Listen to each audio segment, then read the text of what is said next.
Hey there. Today I wanted to tell you about how you can not put a brake on your ADHD mind or slow it down in some weird fashion, but illustrate to you with a case study of how one of my clients installed a gearbox in her mind so that she could successfully slow down her mind when she was around neuro-typical people that she called dull and slow, so that she could engage in social activities and not be bothered by the slowness of other people. Welcome to Transforming ADHD. My name is Anders Ronau, and I'm a coach working with people with extraordinary abilities, minds like ADHD, OCD, Tourette, and whatever it is that you and people around you have in life. So I was working with a woman, let's call her Linda. She was 37 years old at the time, and her problem was relating to other people that she called dull and uninteresting and slow. And when I tried to figure out what was going on, she said, well, they're uninspiring and they can't keep my pace. They can't follow along when I'm talking. And she was talking fast. So it was very indicative of how her mind was working. To her own evaluation, she said that her mind was racing at 300 kilometers per hour, while ordinary people were slowly trotting along at 80 to 120 kilometers per hour. And it made her just insane trying to have conversations with people that couldn't follow her and told her to slow down or put a brake on it. This had turned into such a problem for her that she didn't socialize much. She'd even moved out of the city to be around less of these stupid people. And she had begun to feel lonely and wanted to find some way to kind of re-engage herself into social life. The way we did this was not to just put her there and figure out a way to be there. This would be the cognitive behavioral therapeutic way of putting people in the situation that's difficult for them. Instead, we tried to figure out how could she make this situation interesting for her, or at least okay to a degree where she could function there and engage herself in social activities, maybe even find a partner at some point in her life. Now, we used externalization, we used the transformative power of metaphors that if you watch any of my other videos, you'll notice that this is one of my primary tools for helping people transform their ADHD and their minds from the inside out. When you use metaphors and you have the very clean metaphor of a mind racing at 300 kilometers per hour, it's very easy to figure out what's going on. She was comparing herself to a race car where everybody else was driving a family van.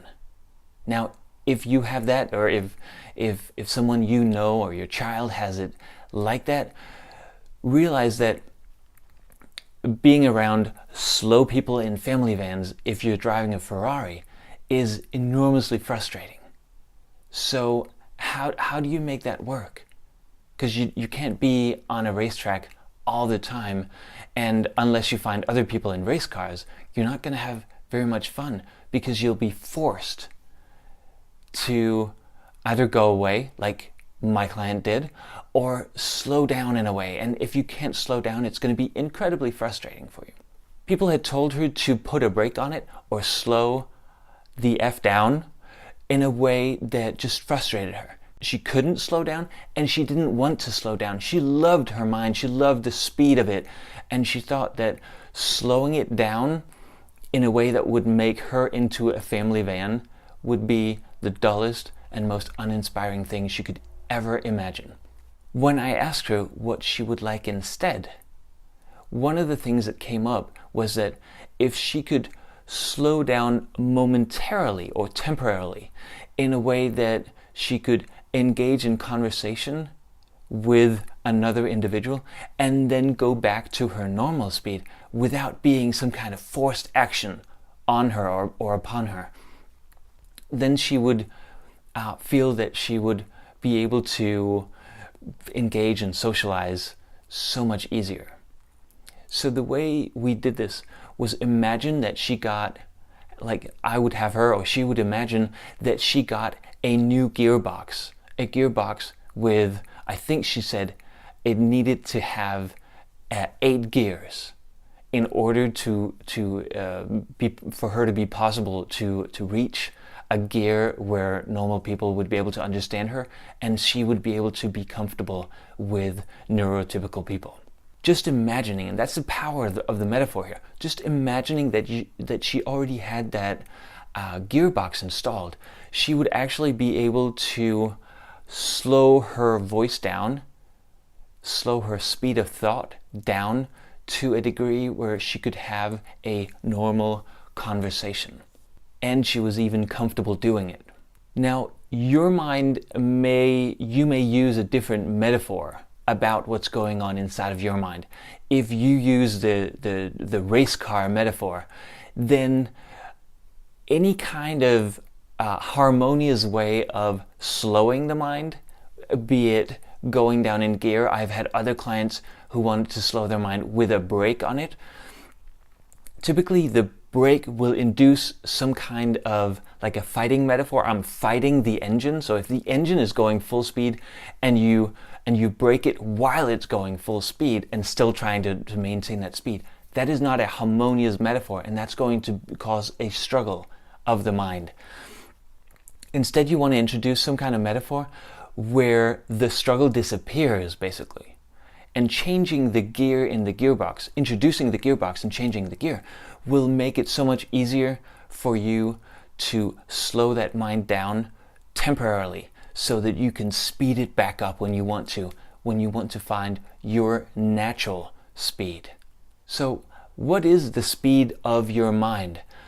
When you get a sense of that, even put a number on it. Say, is it 300? Is it 320? Is it only 200? Either way, it doesn't matter what the speed of your mind is. It matters if you are not comfortable around people with different speeds. Then you want to introduce some kind of flexibility into your mind. Now, one way to do that is to imagine that you have this gearbox already installed. And then imagine if you had that gearbox and you could easily change the gears either in manual or have it operate automatically depending on who you're around, then imagine what would that do for you if you had that ability, that flexibility of your mind to slow your mind down or gear down into a different speed of your mind where you can engage in a different way. What would that mean for you? How will that change some of the difficult relationships that you are in, or relations with other people, be it professionally or personally? If your metaphor is not a racing car or a race car, then go ahead and check in with, like, what is your metaphor then? What is so special about your mind? Is it fast in a different way? Is it a rocket or a boat, or is it even a vehicle, or is it a machine of some kind? Or do you use an entirely different metaphor to describe your mind and how it's faster than normal? And then go ahead and comment below with your metaphor, and I will prompt you with a couple of questions on how you can imagine different settings and induce this kind of flexibility in your mind. If you're inspired by this way of looking at the mind and thinking about the mind and transforming the mind and the ADHD from the inside out, then give this video a thumbs up and subscribe to the channel to make sure that you get the next videos in your video feed on YouTube. Also, click the link below to go to transformingadhd.com to read more, to watch more, and to learn more about your mind and your child's mind. And I'll see you there.